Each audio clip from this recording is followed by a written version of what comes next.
Bon, je te propose de commencer, Étienne, voilà, avec bon, les dernières connexions qui arrivent. Quelques mots donc en guise peut-être de préambule pour te présenter, et puis je te laisserai compléter à loisir, évidemment, puisque je vais prendre des raccourcis drastiques, forcément. Sois bref, plus que Voilà, bref. je vais être très bref. Bon, juste quand même pour rappeler ou pour informer les gens qui ne te connaîtraient pas que tu es directeur de recherche à INRAE, membre du cartel, basé sur le Bourget du Lac, sur le campus de l'Université Savoie-Mont-Blanc. Tu as une formation de pédologue, spécialiste des sols, et que depuis quelques années, bah, tu t'intéresses quand même aussi au milieu aquatique, et notamment l'écologie, les niveaux trophiques, la biogéochimie des petits lacs d'altitude et des réservoirs, et c'est ce dont il va surtout être question aujourd'hui, si j'ai bien compris. Et je te laisse la parole à loisir. Merci, Allez, c'est parfait. Merci Stéphane. J'espère que vous m'entendez tous. on t'entend très bien. Euh, un point un peu, un point un peu général sur l'écologie des réservoirs de barrage. J'ai pris évidemment l'option, c'est très large, donc j'ai pris l'option de squeezer certaines choses. J'en glisserai un mot dans le cours de l'exposé. Alors, bon, très rapidement, des réservoirs de barrages. En gros, il y a 500 retenues dont le mur a plus de 10 mètres de hauteur en France. Donc ça fait quand même beaucoup de lacs qui sont créés. Ces 500 en France, c'est plus de 100 000 dans le monde. Donc c'est pas du tout une chose mineure, évidemment. Alors les usages sont très nombreux, à la fois hydroélectricité, bien sûr, mais évidemment irrigation, régulation des crues, tourisme, etc. Ce qu'il faut mentionner, c'est que ces barrages, eh bien, enfin ces réservoirs, il y a un énorme développement en ce moment et surtout en climat chaud et on prévoit encore une construction considérable dans la décennie 2020-2030. Alors de manière assez curieuse, ces réservoirs ne sont pas placés là où sont les lacs. De manière générale, si on regarde l'ensemble des lacs naturels, ils sont plutôt dans l'hémisphère nord et près des pôles. Les réservoirs, ils sont assez largement distribués et les nouveaux réservoirs sont principalement dans les pays chauds et les pays de haute montagne, en particulier le Tibet et les Andes. Alors, qu'est-ce que le plan là rapidement de cet exposé? Un petit mot sur le fait que ce sont des lacs, c'est pas des lacs naturels, c'est des écosystèmes un peu surnaturels, je vais détailler ça. Ensuite, je parlerai des discontinuités hydrologiques introduites par les réservoirs, par les barrages, de redistribution de sol, des accumulations sédimentaires, des effets trophiques et enfin de l'émission de geste. Et puis, je terminerai par un petit mot rapide sur les zones de marnage. Alors, tout d'abord de la physique un peu simple, quelles sont les dimensions des barrages et en particulier quelles sont les relations entre bassin versant et lac? Alors sur le graphe du haut, vous avez tous les lacs de Finlande, voilà, il y a une relation générale entre la surface du lac sur l'axe des X et puis la surface, du bassin versant, sur l'axe des Y. Mais si on regarde en dessous, on a séparé pour 2 États ici des États-Unis, j'ai cherché les mêmes données pour la France, mais je ne les ai pas trouvées, ces relations établies pour les lacs naturels et puis pour les barrages et ce qu'on voit, c'est que les surfaces de bassin versant rapportées à la surface de lac sont bien supérieures pour les barrages et c'est vraiment une chose qu'il faut retenir, c'est que par rapport à des lacs naturels, on a des apports surdimensionnés en eau, en nutriments, en polluants, en feuilles, en à peu près tout. Et ça, c'est vraiment une figure tout à fait centrale de ce qui définit un réservoir par rapport à un lac. Alors ensuite, évidemment, et c'est une conséquence de ce que je viens de dire, eh bien, les temps moyens de résidence de l'eau dans les réservoirs sont plus courts que dans les lacs naturels, parce qu'il rentre beaucoup plus d'eau et donc il en sort beaucoup plus aussi, et par rapport à la surface ou par rapport au volume. Et une des conséquences de ces temps moyens de résidence qui sont plus courts, eh bien, c'est que les réservoirs sont moins stratifiés sur le plan thermique, hein, que l'eau est plus chaude et surtout les eaux profondes sont plus chaudes. Donc ça change pas mal de choses quant à la biogéochimie du système. donc des temps plus courts et des eaux finalement qui se réchauffent plus rapidement. Une influence plus forte des flux entrants. Voilà. Alors, dans la distribution spatiale des réservoirs, en fait, là encore, par rapport aux lacs, c'est un peu différent. De manière générale, les réservoirs sont plutôt placés dans des zones qui sont soit urbanisées, soit agricoles, par rapport aux lacs naturels. Et ceci a des conséquences assez simples sur le plan trophique, puisqu'ils sont plus près des zones, heu, disons, plus artificialisées. Eh bien, assez naturellement, et c'est le graphe de gauche, on voit bien que les réservoirs sont plutôt mésotrophes quand les lacs sont plutôt oligotrophes. Et ceci est lié, allez, au pourcentage, c'est le graphe de droite, de surface agricole, dans les bassins versants. Allez, rien de très extraordinaire, mais c'est ce qui différencie fortement, enfin, une des choses qui différencie fortement les lacs naturels des réserves.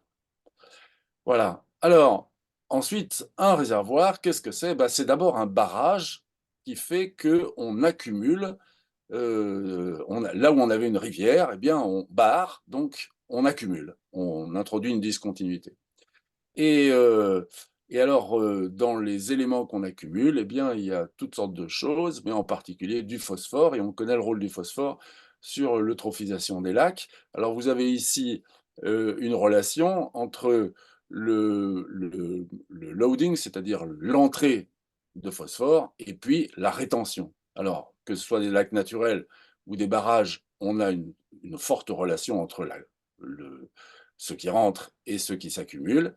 Et simplement, bah, ce qui rentre dans les barrages est plutôt plus élevé, c'est les points noirs, voilà. Et donc l'accumulation est aussi plus élevée, voilà. Bon, allez, le graphe de droite est moins intéressant.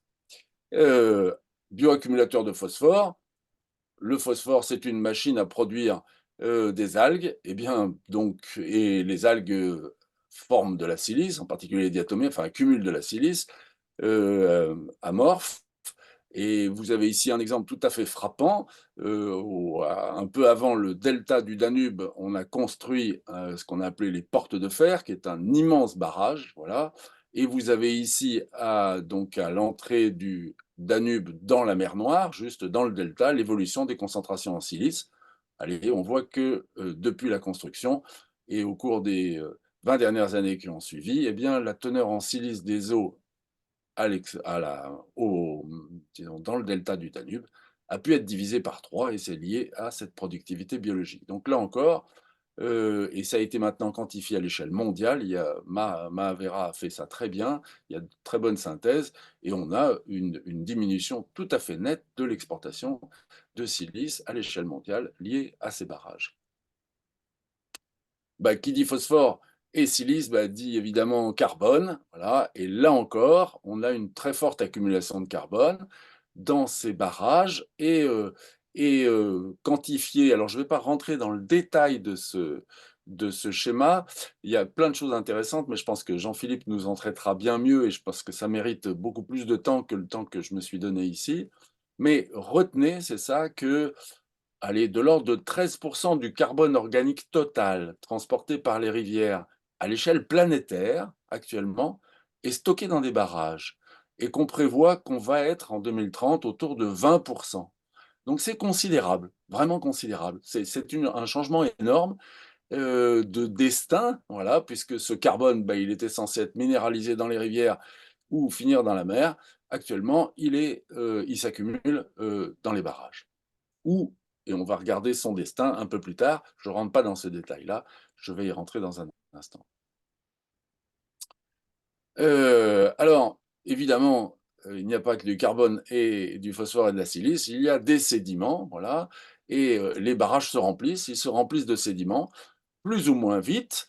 Mais c'est vraiment une figure, générale de tous les barrages. Dès qu'on est sur des écosystèmes, en particulier de montagne, avec des taux d'érosion élevés, eh bien les barrages se remplissent, et ils se remplissent vite. Alors je vous ai placé ici, un truc qui est un peu amusant. Voilà, ce sont des barrages qui sont sur la Durance. Voilà, la Durance est une rivière de montagne.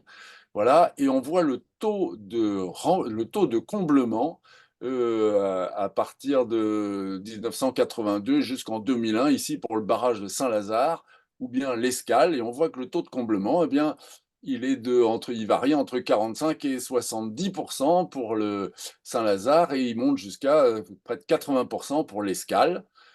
Et donc, pour éviter le fait que les barrages se transforment en plaine, ce qui est le destin normalement d'un barrage, eh bien, on le vide, on fait des chasses, c'est-à-dire qu'on ouvre le fond et on évacue les sédiments. Et alors, c'est ce qui explique le fait que le taux de comblement varie, en particulier si vous regardez à Saint-Lazare, on voit qu'entre 92 et 94, on est tombé de 66% de comblement à 47. Allez, c'est une chasse majeure, ou deux chasses majeures qui ont eu lieu, et ce sédiment va donc descendre, et alors c'est une chose un peu importante que je voulais illustrer ici. Évidemment, la gestion des barrages, c'est extrêmement important, puisque les barrages sont en série sur les rivières, donc on peut chasser sur un barrage amont, mais si le barrage aval n'est pas ouvert en même temps, eh bien, on accumule dans le barrage aval. Et donc ça nécessite une coordination.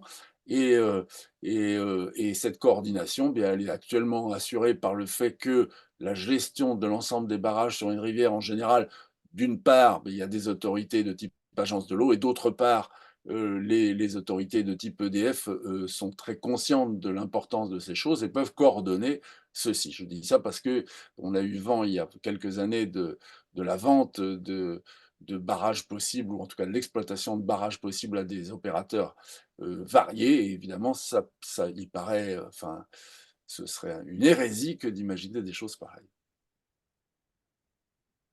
Allez, je vais pas du tout en traiter parce que je n'ai pas le temps et que ce n'est pas mon métier, mais évidemment les barrages introduisent, des barrières biologiques parce qu'évidemment le mur, eh bien, empêche les, heu, les poissons en particulier, migrateurs de remonter. Allez, j'avais mis cette, jolie photo là des poissons pêchés, sur le Haut-Allier, des saumons, voilà. Eh bien, si on prend le cours de la Loire, il y a, N, barrages, qui freinent les choses, et malgré la présence de passe à poissons, cette affaire-là est pour le moment, disons très mal, enfin, en tout cas, ce n'est pas du tout les tentatives de réintroduction ou de remontée de poissons sont encore, en grande partie des échecs.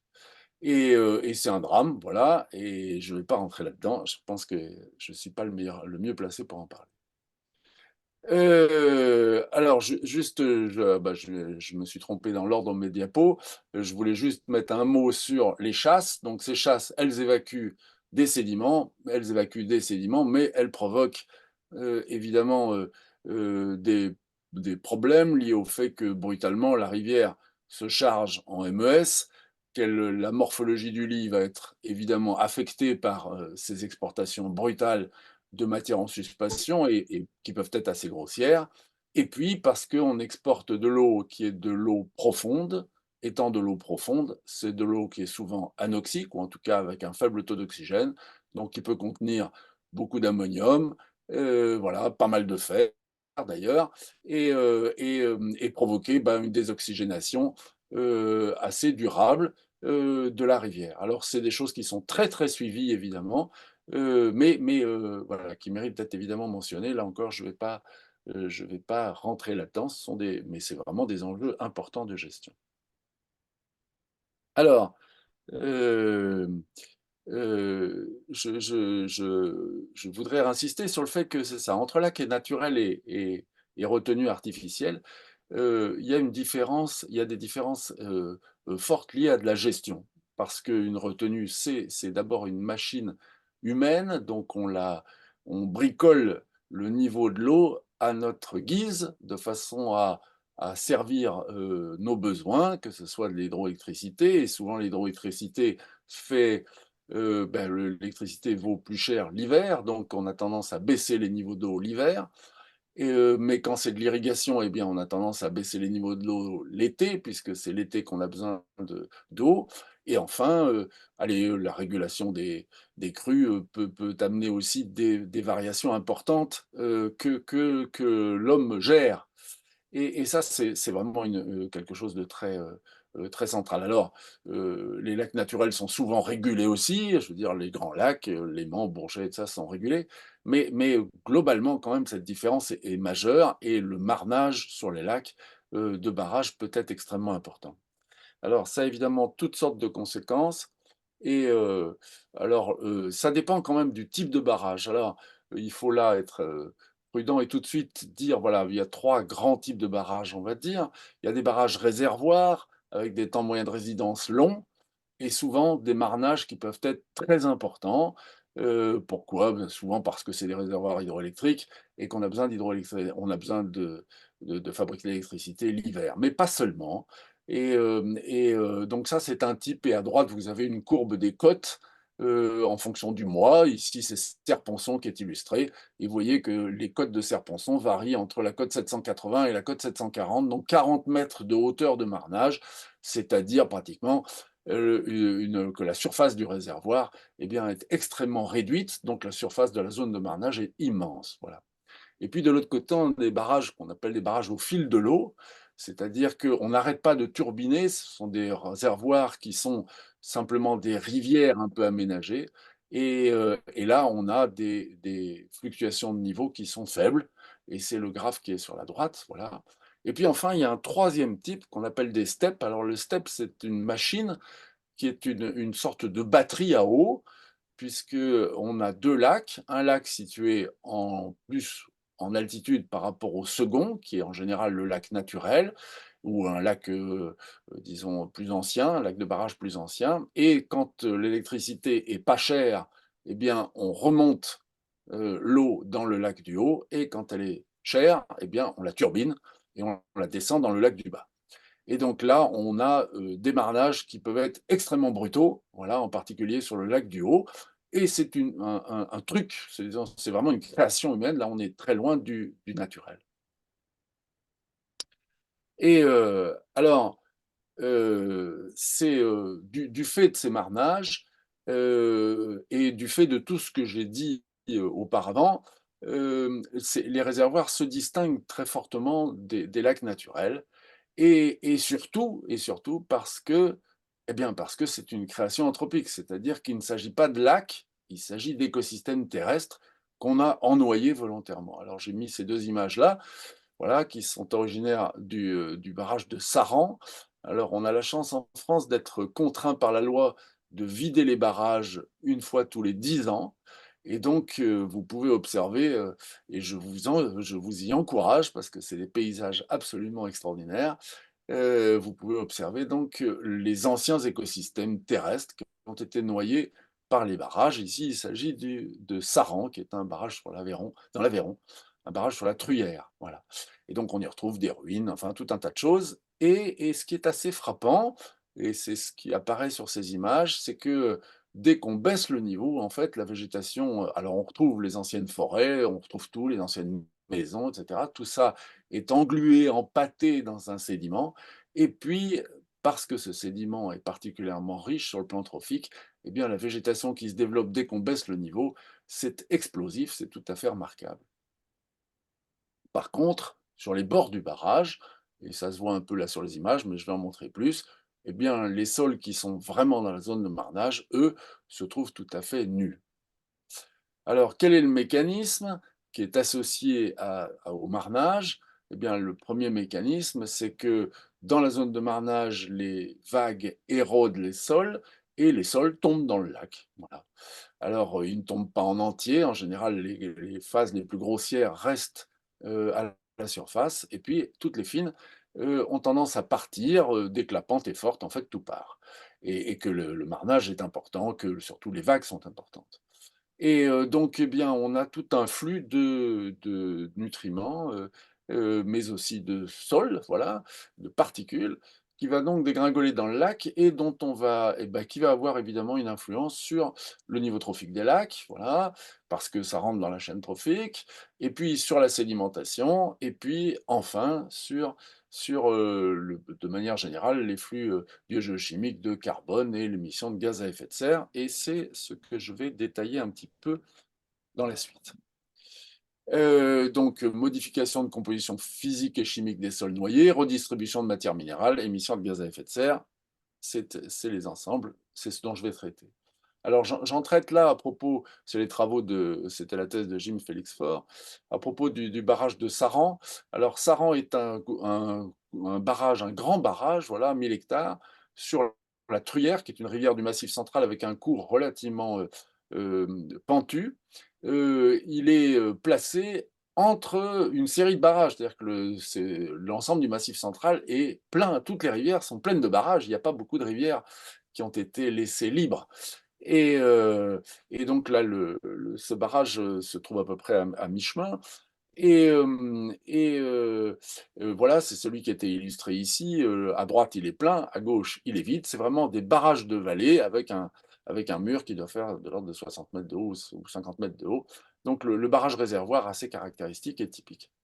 Allez, on peut regarder l'utilisation des terres, c'est des choses qui sont connues par le cadastre et donc ça nous permet de remonter à qu'est-ce que sont devenus les écosystèmes qui ont été noyés. Voilà.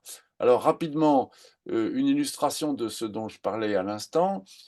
Si on prend une pente de réservoir, une pente ici relativement forte, vous avez la partie la plus supérieure. Alors sur le graphe de gauche, vous avez l'évolution de la côte. Voilà, donc en fait, on voit que la côte varie toutes les années entre 647 et 625. Voilà, et ceci provoque le fait qu'il ne reste que les cailloux sur la zone de marnage de cette zone-là, et toute la terre fine est disparue. Voilà, disparue complètement. A disparu jusqu'à 1 mètre de profondeur dans les cailloux, il n'y a pas de terre fine. On l'a creusé, c'est tout à fait c'est spectaculaire. Et puis en dessous, on a une zone de marnage entre 625 et 615 qui n'est vide que de temps en temps. Voilà.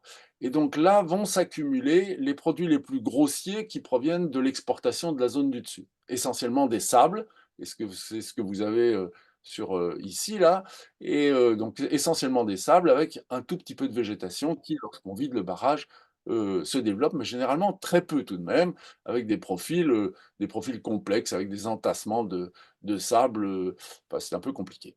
Et puis ensuite, eh bien, vous avez toute la zone qui est toujours en eau, et là, vous avez un beau sédiment avec des beaux polyèdres, essentiellement une texture limono-argileuse, et qui recouvre d'anciens sols qui se trouvent ici, là-dessous, un peu plus orangé, alors que le sédiment est là, il fait une quarantaine de centimètres d'épaisseur ici. Alors, quelle est la contribution, et c'est la question qu'on s'est posée, quelle est la contribution de ces sols, mais en particulier de toute cette zone-là, à l'accumulation sédimentaire que l'on mesure ici dans cette zone?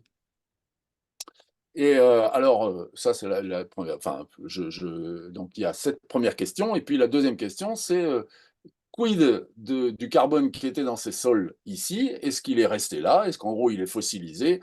Ou est-ce qu'il évolue? Alors ça a un peu d'importance parce que, en fait, dans tous les bilans carbone qui sont faits, en général, l'évolution de ce réservoir-là est passée sous silence. On considère l'accumulation de carbone dans les réservoirs comme l'accumulation dans les sédiments du réservoir, et ce qui se passe dessous, en général, est peu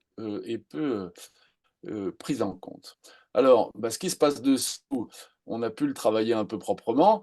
Voilà, donc ça, c'est les sols d'origine qu'on va prendre juste à côté du barrage. Voilà, on a des teneurs entre 4 et 2% de matière organique en fonction de la profondeur. Et si on regarde les sols qui sont noyés ici au bout d'un siècle, eh bien, il n'y a plus que 2 et 1%. En gros, on a perdu 50% du carbone. Donc, c'est un flux de carbone qui est considérable et qui va partir. Alors, où est-ce qu'il part? On ne sait pas très bien. Je vais y revenir un peu après. Voilà, et puis au-dessus, ben, on a du carbone sédimentaire. Alors, ben, si on peut regarder, alors on a eu la chance à Saran d'avoir accès à des données assez précises d'entrée et de sortie grâce à EDF, et on peut faire des bilans sur les matières en suspension. Alors, allez, pendant 25 ans, il est arrivé en gros 28 000 tonnes de MES par les tributaires, c'est-à-dire par l'amont. Voilà. Et puis, l'érosion des sols de la zone de marnage, sur la même période, on a calculé que c'est en gros 17 000 tonnes, voilà, de terre fine qui tombent simplement parce que les bords du barrage, eh bien, perdent leur terre fine. Et puis dans les sédiments, ben, il y en a de l'ordre de 1 million de tonnes, voilà, 1 100 000 tonnes, voilà. et il en sort, allez, de l'ordre de 2 000 tonnes par an, c'est-à-dire pas grand-chose par rapport à bah, c'est ça, c'est vraiment on accumule des sédiments. Et alors si on fait un bilan, eh bien, on calcule que, allez, près du tiers de la masse des sédiments du réservoir pourrait provenir de l'érosion de ces sols de la zone de marnage. Alors, on a eu la main un peu lourde, les travaux qu'on a fait depuis sur d'autres barrages montrent que c'est probablement plutôt le quart ou le cinquième, mais enfin, c'est tout à fait significatif, ça doit pas être oublié, et c'est des choses qui sont généralement pas considérées dans la littérature.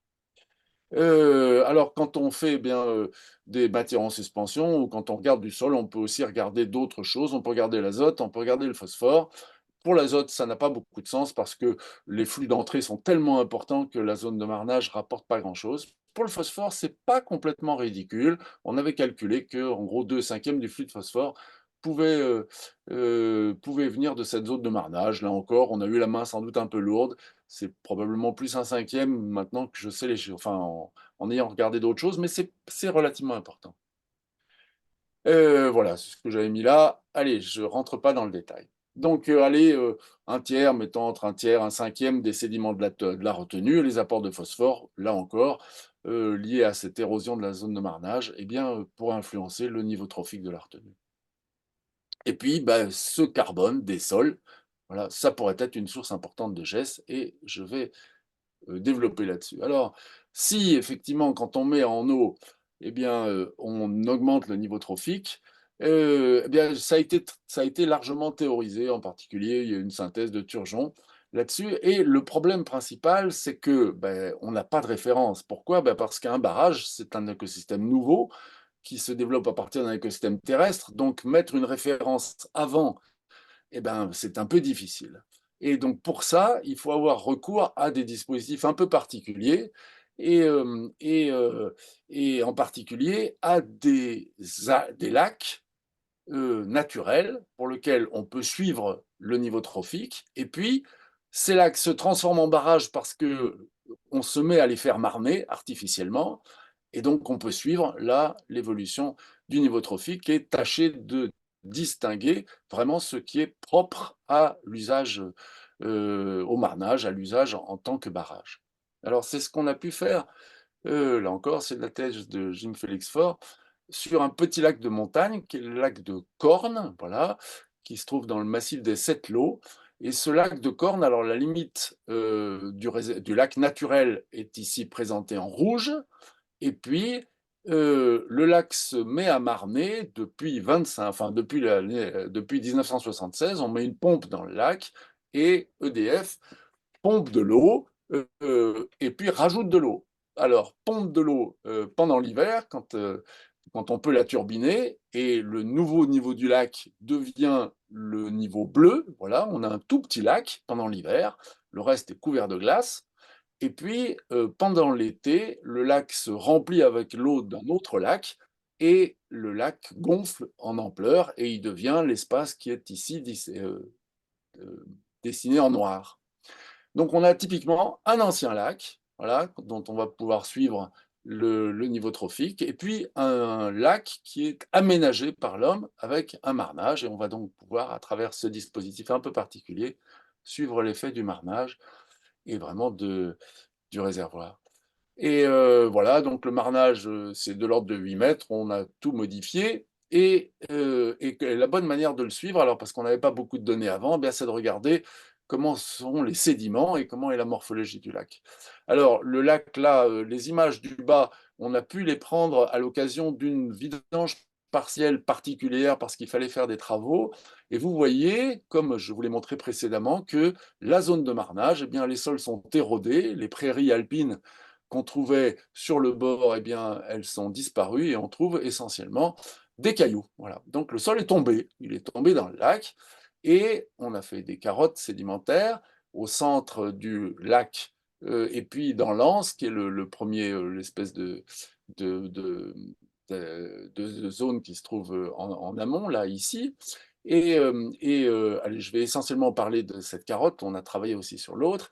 Qu'est-ce que vous voyez quand vous voyez la carotte? Alors ça, c'est l'ancien, et ça, c'est la période la plus récente. Eh bien, ici, on a un sédiment qui est une vase, voilà, relativement homogène. On a daté l'implantation du marnage en 76 à ici, mais en fait, on n'est pas absolument sûr pour des histoires de calibration. Donc, ça pourrait être un peu plus tard, mais peu importe. Qu'est-ce que l'on voit? On voit essentiellement qu'ici, on n'avait pas de lamine, et puis ici, tout d'un coup, on a des lamines. En gros, on a du sable qui arrive, du sable et des limons qui arrivent. Et sans vraiment surprise, eh bien, ici, il n'y en a plus, il est parti et il est tombé dans le lac. Il est tombé dans le lac d'autant plus facilement que l'émissaire, le tributaire qui remplit le lac arrive ici, voilà. Et quand le lac, l'hiver, est vidé, eh bien, il n'y a plus que de l'eau ici, donc l'émissaire continue, il traverse toute cette zone-là et il emporte les particules qui les amènent ici. Donc on a cette figure qui est tout à fait spectaculaire, remarquable. Et ici, vous avez, c'est ça, le titane, le fer, l'aluminium, le potassium, enfin tout ce qui trace du sol, voilà, et qui augmente ici, et puis qui rebaisse au cours des dernières années. Voilà. Alors, qu'est-ce que ça a comme conséquence? Alors, ça a des conséquences qu'on a pu étudier avec Fred Rimet, qui a encadré un stagiaire en utilisant le rapport diatomée sur chrysophyte, qui est un bon index trophique. Mais il a aussi regardé l'ensemble du cortège de diatomées.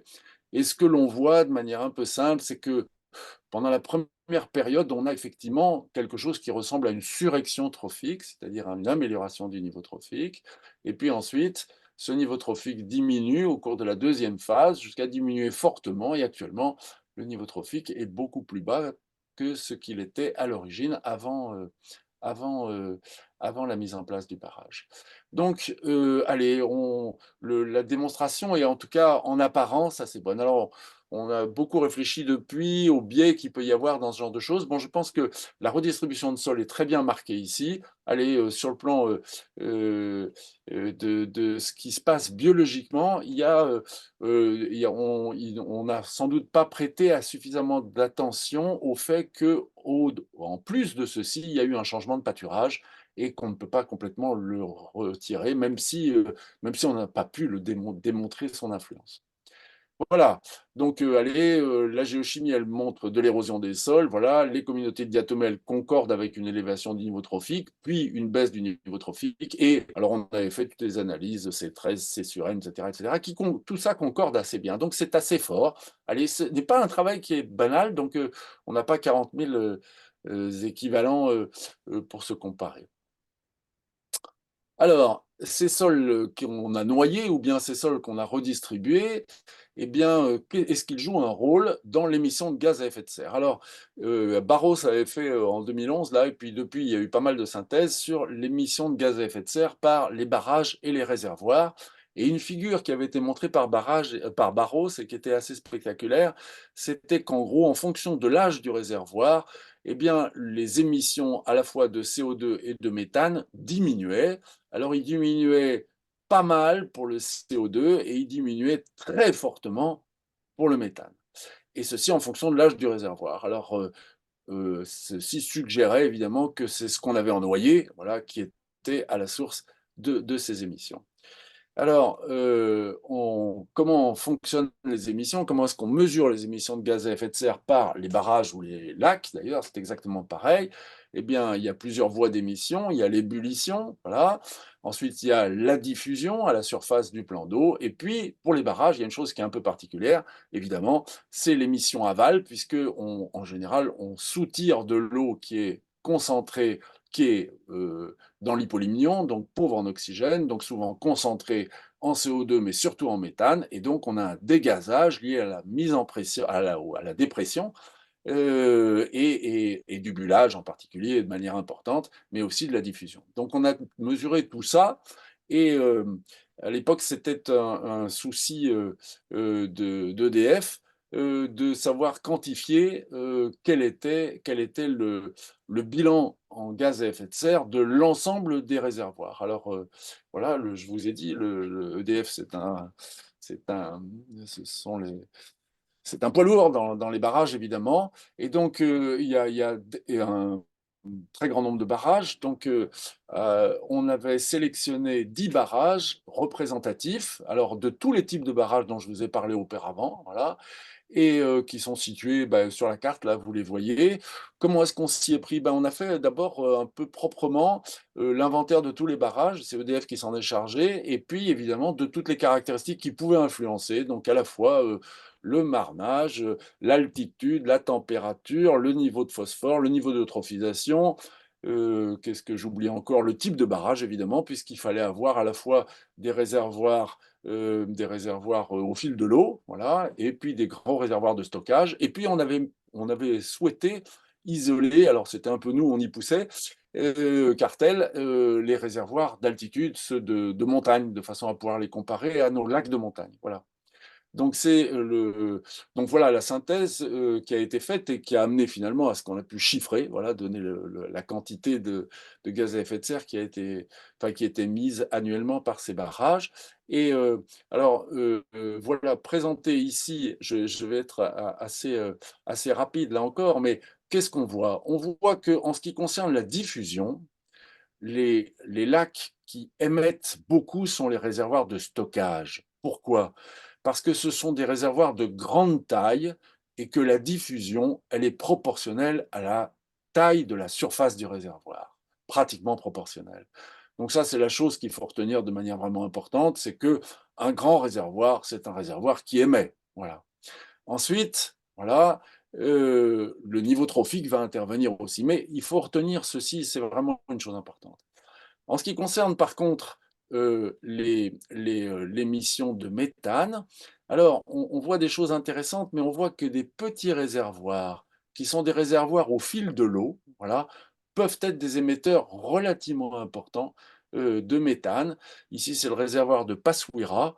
Passoira est un tout petit réservoir dans lequel s'accumulent les feuilles mortes, et on a pu montrer très clairement que c'était sa transformation de ces feuilles mortes, liée au fait que le cours de cette rivière est forestière, qui produit ces émissions, qui est à la source des émissions de méthane. Et c'est évidemment la même chose, et il se passera la même chose dans des lacs naturels, mais il se trouve que la disproportion entre le bassin versant des réservoirs par rapport aux lacs naturels, ceci ramené à la surface des lacs, des plans d'eau, eh bien, fait que c'est vraiment une caractéristique très particulière, c'est qu'on peut avoir des émissions relativement importantes, par bullage de méthane liées à ces feuilles mortes. Alors ici, un tableau de corrélation assez simple, qui montrait, voilà, par réservoir, en gros, ou bien ramené au mètre carré, qu'est-ce qui affecte finalement la diffusion, le bilage, le dégazage ou le total. Et allez, sans surprise, en ce qui concerne, voilà, vous voyez le rouge, c'est là où les corrélations positives sont fortes. Eh bien, la surface est vraiment quelque chose qui sortait de manière assez évidente. Et puis, ensuite, on avait tâché de quantifier avec Alain Poirel, là, on s'est bien amusé à faire ça, à tâcher de quantifier, de modéliser quelle était l'entrée de carbone organique dans ces systèmes. Alors, on l'a défini avec un calcul un peu compliqué, je ne vais pas rentrer dans le détail. C'était un Organic Matter Load Index, voilà, et on a retrouvé, voilà, d'une corrélation assez claire avec le bullage de méthane dans les réservoirs. Voilà, et ça nous semblait un point important qu'on voulait faire apparaître par rapport à la littérature internationale, sachant que nos réservoirs, par rapport à l'international, sont un peu particuliers. On a énormément de petits réservoirs en France, par rapport en particulier aux réservoirs tropicaux où c'est très souvent des très très grosses machines. Allez, ça me conduit à à cette petite, ce petit tableau, qui est la comparaison entre l'émission de gaz à effet de serre des lacs naturels par rapport aux réservoirs hydroélectriques. Et alors, de manière curieuse, vous voyez que les réservoirs hydroélectriques, en gros, c'est le 10e de la surface des lacs naturels. En gros, voilà, pour faire simple. Eh bien, vous voyez que pour ce qui concerne le CO2 comme pour le méthane, on n'est pas au 10e, mais on n'est pas loin non plus. Donc, il n'y a pas une différence majeure d'émissions entre les réservoirs et les lacs naturels. La différence majeure, elle est entre les réservoirs tempérés et les réservoirs tropicaux. Là, les tempérés émettent peu de méthane et les tropicaux émettent des quantités considérables de méthane. Et voilà, ça c'est vraiment une figure tout à fait majeure et on a eu la chance, la France étant un peu tropicale, d'aller d'aller à Petit-Saut voilà, alors Petit-Saut, c'est vraiment un réservoir, tropical, c'est un bout de Brésil, la Guyane et c'est un réservoir immense. C'est évidemment le plus grand réservoir en France. Il fait 360 km², c'est presque un département voilà, c'est, énormément d'eau. C'est une forêt noyée, voilà, une immense forêt noyée. Pratiquement, ce n'était que de la forêt lorsque ça a été noyé. Ça a été mis en eau en 94 le temps moyen de résidence, c'est de l'ordre de 6 mois, donc ça va vite, le fleuve est énorme et hem ça a été très proprement suivi, à la fois par EDF, par des collègues de l'université de Bordeaux et puis, plus récemment, à l'instigation de Fan Nicolas et Jean-Marc Baudouin, on s'est remis sur ce lac pour essayer de faire un bilan un peu général, du carbone. Alors je ne vais pas rentrer dans le bilan général, mais je voudrais pointer certaines choses qui sont, à mon avis, très intéressantes et particulières. Heu, Étienne, je te D'abord propose d'essayer de faire ça en 5 minutes et de conclure. allez 5 minutes. Merci. Des émissions de CO2 qui, depuis le début, ont baissé, mais pratiquement, on est au tiers de ce qu'on avait au début. Donc on a toujours des émissions relativement importantes. Par contre, des émissions de méthane qui ont considérablement baissé, elles sont divisées par 30 ou 40, voilà. Et au bilan, allez, en quantité de gaz à effet de serre émis, c'est pratiquement une centrale thermique, donc c'est quand même, rapporté au kilowattheure, donc c'était une affaire importante. Alors, à la sortie du barrage, les cailloux sont tout rouges, voilà. Il sort du fer, voilà. Il sort beaucoup de fer. Il est sorti, allez, du barrage, il est sorti de l'ordre de 100 kilotonnes de fer, c'est complètement considérable et l'exportation de fer est associée, corrélée en tout cas, dans le temps avec l'émission de méthane. Donc ça donne l'idée de ce que, allez, les processus sont associés. En fait, la réduction, globalement, conduit d'une part à la réduction du fer du sol, voilà, donc sa mise en solution, et puis à la production de méthane. Et alors les sols perdent leur carbone, c'est le graphe, en couleur qui est illustré ici et Yves Prairie est en train de carotter dans l'eau, voilà. Ils ont perdu en 25 ans de l'ordre de 50 de leur carbone et on pense que c'est même pas au cours de 25 ans, c'est probablement plus rapidement que ça s'est fait et ce carbone, eh bien, il est associé au fer. Donc évidemment, ce qui vient à l'idée, c'est que c'est le fer qui est le moteur. La réduction libère le fer, il est réduit, il part en solution. On sait que dans les sols tropicaux, le carbone est accroché au fer, il est protégé par le fer, on le déprotège, il va pouvoir se minéraliser et donner à la fois du CO2 et du méthane. Alors cette affaire-là, en ce qui concerne le méthane, on l'a rapidement testé et il se trouve qu'actuellement, ces sols noyés, ils émettent très peu de méthane et on pense que ceci est lié à une modification de la composition du carbone. Le meilleur carbone, je dirais le gras du carbone, a été brûlé et maintenant il reste le plus résistant. Voilà. Alors, je termine pour rentrer dans mon épure. Ces zones de marnage, c'est un enjeu relativement important. Je crois que, allez, pour faire simple, il y a une elles introduisent une discontinuité biologique qui est énorme et qui fait que bah, le terrestre ne rejoint plus le biologique ou simplement à des moments très courts. Et donc, c'est, c'est, c'est ennuyeux, allez, sur le plan écologique. On sait probablement faire mieux, on sait végétaliser. Il y a des gens qui ont déjà sélectionné des espèces, on connaît le roripa par exemple, mais il y a plein d'autres choses et je pense que c'est un champ de recherche qui est vraiment passionnant. Voilà, et j'amène à une conclusion pour rentrer dans mon épure. Une conclusion très cartélienne, les grands ou les petits lacs, c'est naturel, c'est beau et c'est bien. Les réservoirs, c'est assez moche, c'est souvent merdique, mais c'est une source d'inspiration pour le chercheur et c'est un enjeu écologique de premier plan. Et je vous remercie et j'attends vos questions si vous en avez. Et j'espère ne pas vous avoir trop saoulé. Non, c'était très bien. Merci beaucoup, Étienne. Super. Ce que je propose peut-être, c'est, bon, on va peut-être garder ton diaporama si des gens veulent s'en Ouais, inspirer pour poser des questions. Je propose aussi aux gens peut-être de remettre leur caméra parce que ça sera plus sympa que les gens soient visibles et par correction vis-à-vis de toi, je pense, autant que faire se peut. Voilà, merci de remettre vos caméras, c'est sympa pour Étienne. Et puis, ben, peut-être lever la main pour que je puisse vous donner la parole. Donc, qui veut commencer? Allez, il y a Jean-Marc. Non, c'est pas une main, mais il y a un truc jaune sur ton truc. J'ai cru que Jean-Marc, tu avais levé la main. Bon, alors moi, je commence et puis j'espère que ça donnera des idées aux autres. Moi, il y avait une question que je me posais, alors très naïve évidemment, parce que j'y connais rien. C'était sur cette notion de végétation qui reprend, entre guillemets, ses droits quand tu as ces baisses un peu exceptionnelles. Je me posais la question de savoir si c'était toujours un peu les mêmes espèces, s'il y avait des espèces pionnières qui étaient un peu, toujours un peu les mêmes, ou c'était vraiment très lié au territoire, à l'altitude, au sol, voilà, ce genre de choses en fait. Alors, pour te répondre, d'abord, je te répondrai pas bien parce que c'est pas des choses que j'ai étudiées, mais on a un peu lu. En fait, ça a été c'est relativement peu étudié ces affaires-là, mais c'est marrant. Allez, plein d'espèces, annuelles, voilà, mais aussi des pérennes. Voilà, bon, j'étais complètement étonné, il y a des saules, voilà, en Hmm. pagaille, quoi. Alors après, c'est explosif comme croissance et ça tient au fait, à mon sens, à 2 choses. Un, il y a une banque de graines énorme, monstrueuse, parce que toutes les graines qui viennent de l'amont, elles se sédimentent, et donc elles sont prêtes là. Et puis la deuxième chose, c'est que même si, euh, même si, même si c'est sous l'eau, voilà, pourvu que le marnage soit, en gros, que ces plantes puissent respirer un peu l'été, il y a des espèces qui se maintiennent. Et, euh, et allez, on sait ça, des saules qui sont capables de supporter, de se trouver en noyer pendant de longs mois sous des épaisseurs d'eau importantes. Il y a pas mal d'espèces qui sont capables de supporter allez, 10 mètres d'eau pendant 4 mois. C'est même assez surprenant. Et je pense que globalement, c'est une thématique vraiment intéressante. Hmm. Ok, merci. Allez, qui c'est qui lève la main? Je suis sûr, Didier, tu as sûrement une question sur le méthane.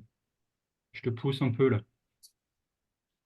Oui, ben, bravo Étienne, hein, c'était super intéressant.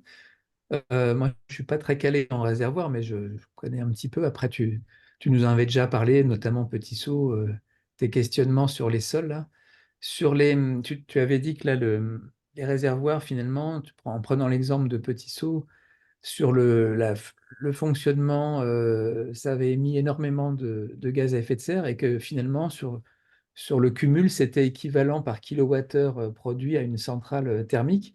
Donc, c'est plus vrai maintenant. J'imagine que actuellement, on est dans la phase où on va gagner par rapport aux émissions de gaz à effet de serre, parce que l'âge du barrage est quand même maintenant plus de presque 30 ans. Oui, 30 ans. Ouais. Alors, pour te répondre, mais bah, alors la première chose qui nous a surpris d'abord, c'est que en ce qui concerne le méthane, oui, c'est réglé, on n'émet pratiquement plus de méthane. En ce qui concerne le CO2, on est tombé au tiers, à peu près de ce qu'on avait pendant les premières années. Et alors, quand on fait le bilan, eh ben, ça suggère que la minéralisation des sols, elle continue à fonctionner très fort. Voilà, on n'est pas du tout dans la, on n'est pas du tout, c'est-à-dire qu'on n'équilibre pas actuellement l'émission de CO2 par les entrées de matière organique dans le barrage. Et c'était le calcul qu'on avait fait. On s'était dit, ben oui, il y a tellement de feuilles dans ces forêts tropicales, toutes les feuilles, tout ça vont descendre dans le barrage, etc. Ben non, ben non, les entrées sont faibles parce que c'est des fleuves qui vont lentement et donc l'entraînement est petit. Et c'est vraiment, enfin, c'est l'enjeu d'une synthèse qu'on est en train de faire tous ensemble là, alors, on n'a pas refait le calcul récemment avec les collègues d'EDF pour savoir où est-ce qu'on en était des émissions par rapport à une centrale thermique, mais à l'époque, les calculs qui avaient été faits, c'était il y a 10 ans, projetaient que à l'échelle de 100 ans, voilà, le barrage émettrait la même chose qu'une centrale thermique au gaz. Mm. Voilà. Donc on est probablement, tu vois, on est limite. Alors, une chose qu'il faut dire, dans Petit Saut, il n'y a pas de sédimentation. La sédimentation est extrêmement faible. Voilà. Pourquoi? Parce qu'il n'y a pas d'érosion. Et donc, ce qui aurait été à mettre en gain, voilà, en sédimentation, ne l'est pas. Mm. D'accord. Donc, il ne faut pas prendre les barrages tropicaux, en tout cas, comme un argument pour faire baisser le CO2 par rapport à... Ah non, et je pense que, bon, si Laura est là encore, alors les Brésiliens ont énormément d'expérience là-dessus, et c'est eux qui sont les premiers montés et je pense que ils ont, enfin, leurs problématiques sont un peu ils ont des problématiques encore un peu particulières par rapport à Petit-Saut, parce que souvent les barrages sont placés près de villes, donc ils sont hyper eutrophes, alors que Petit-Saut est hyper oligotrophe. Donc ils peuvent avoir des sédimentations relativement importantes. Et heu et mais oui, enfin il y a, disons, on peut pas compter, c'est sûr, sur les réservoirs pour Et j'ai stocker. une autre petite question, toi qui es fan des traçages au carbone 14, est-ce que tu as trouvé des données où tu en as produit sur le carbone 14 du méthane émis qui permettrait d'identifier si c'est plutôt des sols avec leur ancienneté qui va jouer ou si c'est plutôt du méthane à partir de matières organiques fraîchement faites par le phytoplancton, par exemple? Et alors là, on a fait ça à Petit-Saut et la démonstration est hyper claire. C'est du méthane sol. OK. Il y a pas d'émi en fait, c'est ça qui était étonnant, c'est que l'âge du méthane, c'est l'âge du barrage. Hmm. Donc c'est pas des entrées et les entrées, elles avaient l'âge des entrées, quoi, voilà. OK. J'avoue que sur le moment, on n'y avait pas cru, mais bon, je vois pas où je me suis trompé, voilà. Merci Étienne. Y a-t-il une autre question? Hector? Bonjour, et merci Étienne. Et en fait, tu signales comme un sujet de recherche intéressant, ce sont des transitions qui est soumises au marnage, la perte des sols, des desserts biologiques qui est créé derrière. Et tu évoques c'est un sujet de recherche intéressant, mais est-ce que tu as des pistes enfin, je ne vois pas comment on peut revitaliser ça sans agir sur la gestion ou même la morphologie, et ça me semble compliqué, voire impossible. Euh, Parce que bon, même si on met des lysimachia, enfin, j'imagine qu'elles ne prendront pas, euh, en sachant qu'en plus, cette zone de marnage elle va être sous l'eau à un moment donné dans l'année. Et je ne sais pas si Alors, tu peux développer ouais, encore je plus te réponds. cette Je te idée. réponds, parce que vraiment, c'est une question que je trouve super excitante. Mm. Donc, pour te répondre, donc on a lancé un petit travail là, mais qui m'excite bien sur, donc on a commencé par Serre-Ponçon. Serre-Ponçon, ça a été, il y a déjà eu des essais de végétalisation, tout ça, et cetera. Et simplement, on a tourné sur Serre-Ponçon pendant 2 mois en cherchant où il y avait de la végétation et où il y en avait pas. Et alors, c'est très clair en fait. Il y a de la végétation, même, dans des zones qui prennent, de l'eau, enfin 10 mètres d'eau, ou pas 10 mètres d'eau, mais 6 mètres d'eau, pendant 6 mois. Il y a de la végétation si, c'est la condition, en gros, si la pente n'est pas trop forte et surtout si il y a le contexte idéal sur le plan géomorphologique, c'est-à-dire des cailloux en surface et du sol dessous. Voilà. Quand on a ça, on typiquement, là, qui est une RN qui descend d'une racine et une partie racinaire balèze. Elle est enracinée dans le sol qui fait réservoir d'eau quand c'est réservoir de nutriments, et il y a un pavage qui protège des vagues. Et là, c'est même assez étonnant. Puis après, on est allé voir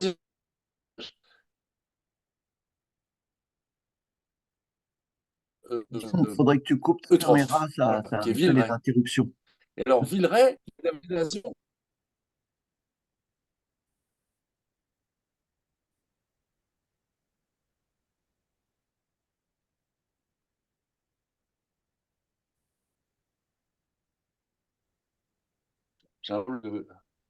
vous m'entendez? On t'a un peu perdu là. Vas-y, recommence.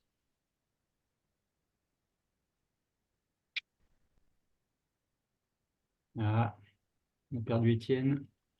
Étienne, si des fois tu peux couper ta caméra, peut-être que ça peut améliorer le passage du son, quoi. Ouais, il n'y avait pas trop de problèmes de flux jusqu'à maintenant, donc c'est bizarre. Voilà, il a carrément disparu, je pense. Ah, ça y est, tu m'entends à nouveau? Ouais, c'est bon. Ouais. Ok. Bah, désolé, hein. Il y a eu un saut, je sais pas quoi. Juste pour finir de te répondre, Hector, euh, euh, petit barrage qui lui est off, là, il y a de la végétation, même sur des pentes moyennes, jamais sur les pentes très fortes, mais sur les pentes moyennes, il y a de la végétation partout. Voilà. Et alors, de manière curieuse, et c'est que des annuels cette fois-ci, c'est presque de l'écologie théorique.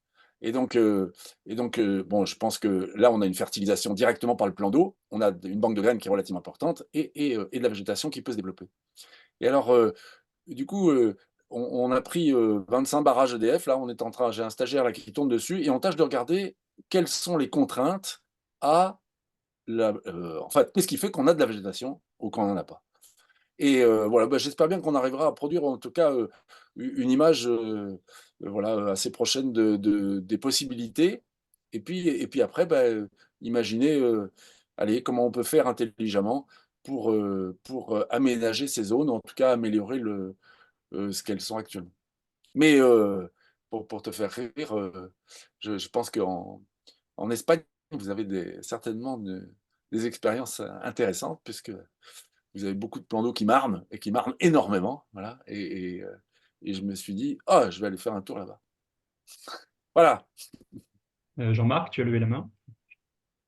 Ouais, derrière mon truc jaune, tu l'as vu, c'est bien, t'as des bons yeux. Ouais, Étienne, c'est pas vraiment une question de fond, mais c'est plus sur l'avenir, parce que ton histoire de ferme elle m'intéresse beaucoup. En termes de solutions potentielles de gestion qu'il pourrait y avoir pour atténuer la production de gaz à effet de serre, auquel on pourrait réfléchir. Tu avais à un moment pensé à des projets là-dessus. Est-ce que c'est juste savoir si c'est toujours quelque chose qui te motive, qui Mais t'intéresse? en fait, je pense que c'est une super clé. Tu vois, je pense que ça n'a pas été suffisamment exploré, mais pour toutes sortes de raisons. Et voilà.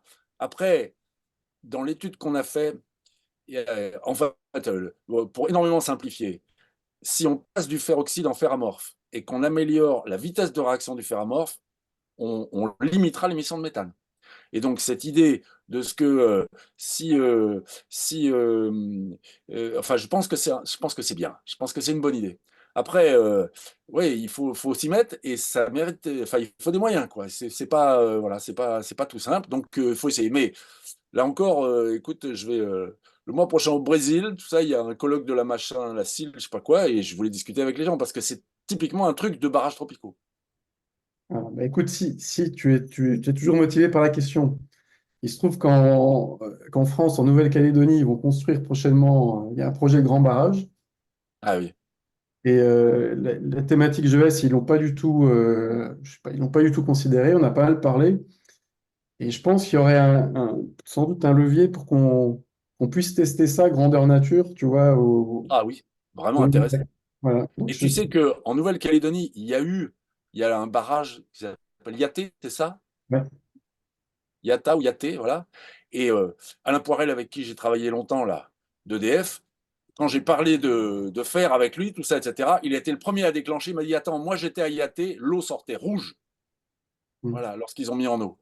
Et, bah, c'était de ces discussions communes sur lesquelles moi j'ai élaboré. Donc là, bah oui, très bien sûr, évidemment.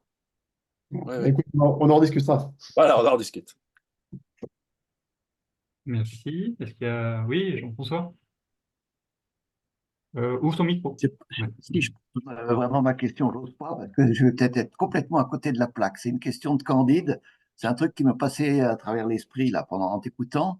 Est-ce que ça, tu y as pensé? Est-ce que ça vaut le coup, je sais pas quoi, de voir un peu ce qui se passe? Alors dans des étendues qui sont beaucoup plus petites, mais tout le système, par exemple, de la Dombe, où il y a des zones de plans d'eau et qui sont par une rotation anthropique euh, depuis des siècles, qui vise à vider des étangs, les laisser à l'air libre comme ça, à sec pendant un certain temps, puis après les remettre en eau pour de la production piscicole. Alors, je ne sais pas si après ils amènent de la bouffe de façon artificielle, mais peut-être que ça peut être marrant, je ne sais pas quoi, il y a peut-être des comparaisons à faire au niveau du retour de la vie végétale suite à ces cycles, quoi. alors, bon, pour te répondre, d'abord, salut, sympa de t'avoir. Salut, salut Étienne. Ouais, évidemment, c'est des systèmes complètement passionnants, ces systèmes. Mais il y a, tu vois, il y a la dombe, mais quelque part, c'est même marrant. Hein, il y a une littérature énorme des Chinois, enfin des Asiatiques sur les rizières, parce que c'est le système rizière finalement. C'est tu mets en eau, puis après tu sèches, voilà. Et il y a des conditions dans lesquelles on stocke du carbone et des conditions dans lesquelles on déstocke du carbone. Et là, les Chinois ont bien travaillé, enfin les Chinois, globalement tous les Asiatiques ont bien travaillé là-dessus. Le truc qui est marrant, c'est que par contre, personne n'a travaillé sur du très long terme comme où on noie pendant, voilà, on noie sur le très long terme. Mais oui, il y a évidemment plein de choses à faire. Il y a une énorme littérature et les idées qui me sont venues en disant, ben, on peut, en libérant le fer, déstocker du carbone et on peut reprécipiter du carbone pourvu qu'on reprécipite du fer. C'est dans les papiers chinois, hein, et il y a des papiers dans Nature les 5 dernières années, il y en a plein. Voilà. Donc, oui, t'as raison. Les dombes, Coup de chance. d'ailleurs, c'est les Chinois qui ont inventé les dombes, c'est bien connu. D'accord. D'accord. Merci. Il y a encore Oui, une c'est question. Florent Artaud qui devrait, parce que lui a travaillé sur la dombe, mais je me souviens avoir discuté avec lui. Il fait les gens qui travaillaient sur les dombes avec lui étaient des gens qui considéraient pas les sols dessous parce que voilà, chacun est. C'est ce que j'ai gagné peut-être en étant pédologue et en venant au cartel, c'est que de temps en temps, voilà, il y a des sols sous les lacs. Voilà. J'ai une question naïve Merci. aussi. Donc, tu as montré un peu en préambule que dans les années à venir, ce qui est attendu, c'est l'accroissement de cette rétention de carbone dans ces systèmes-là. Et donc, la question que je me posais, alors après, j'ai bien compris que les gaz à effet de serre, c'est un énorme enjeu associé à cela, mais y en a-t-il d'autres, des enjeux liés à cet accroissement de carbone et ces 20% annoncés à 2030? Ah mais oui, tu vois, en fait, il y a plein d'enjeux. Le, là, alors, j'ai pas travaillé. En fait, pour te répondre, parce qu'il fallait nourrir trouver des sous pour Jérémy Gaillard, on a travaillé sur plein de barrages EDF à faire des petites mains pour, voilà. Allez, un barrage, c'est une machine à accumuler du carbone, quoi. C'est incroyable, hein, c'est une rivière qu'on met dans une cuvette et on met un filtre. Et, euh, et donc là, il y a un enjeu énorme parce que ce carbone-là, il va pas dans la rivière. Et dans la rivière, il nourrit tout le monde, je veux dire, ou dans la mer. Et donc, ce truc qu'on bloque dans les barrages, bah, enfin, vis-à-vis de la continuité écologique, des insectes aquatiques, de tout ce qu'on veut, c'est une chose vraiment, enfin, pour moi, tout à fait, j'en ai dit un mot au terme de discontinuité, mais c'est parce que je suis trop mauvais. Il faudrait être, voilà, je pense, mais bon, les Lyonnais sont très forts là-dessus, plein de gens ont réfléchi à ça, mais tu as raison, c'est tout à fait central. Voilà. Ok. Est-ce qu'il y a encore une question ou est-ce qu'on conclut sur ces mots-là? Bah, écoute, je te propose de conclure, Étienne. Bah, merci beaucoup pour ton intervention. Merci d'avoir joué le jeu de ce séminaire, pardon. Merci au présent. Et puis, bah, je vous dis à très Et bientôt. évidemment, il est enregistré, mais Oui, je bascule le PPT ouais, en libre, hein. Je veux ouais, dire, sans d'accord. le fermer, sans en PDF, comme ça, vous pouvez taper dedans tant que vous voulez. Si des fois vous avez besoin d'un cours, un machin, etc. Voilà. Ouais, il sera mis en ligne sinon sur le site du cartel, hein, comme d'habitude. Ouais, très bien. Mais Ok, je te l'envoie. Je te ok, fais. super. Bah, Tac. merci beaucoup à tout le monde. À Super, bientôt. merci. Au revoir. Salut, Merci bien. merci. Salut. Merci, au revoir.